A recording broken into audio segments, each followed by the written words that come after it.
6 months ago, Maui residents lived through one of the deadliest wildfires in U.S. history. The wildfires killed 100 people. After months of public pressure, Maui officials offered a detailed report into what happened and why.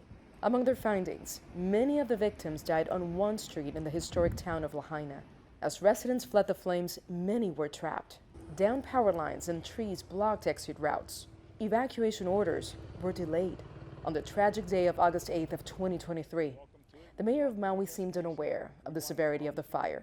During a press conference in Maui marking the 6-month anniversary of the disaster, the Biden administration reaffirmed their support. More than 400 federal personnel remain on the ground, with over 230 in Maui alone, assisting residents in their greatest time of need.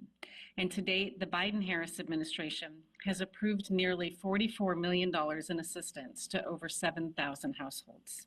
The federal government has also assisted in removing 200 tons of hazardous materials. But housing remains the main issue as recovery efforts continue.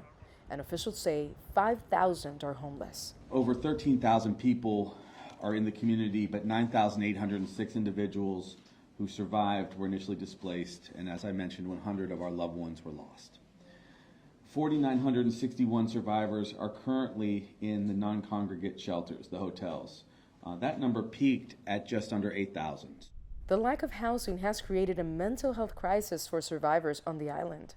The lack of stable housing has obviously been a very major source of anxiety for our displaced residents, especially for our families with children.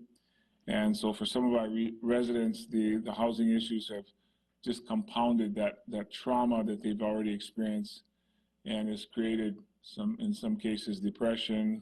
Local authorities say they continue to look for solutions to address the housing shortage, creating tax incentives for real estate owners to turn short-term rentals into long-term rentals, providing modular homes and incentivizing family adoptions.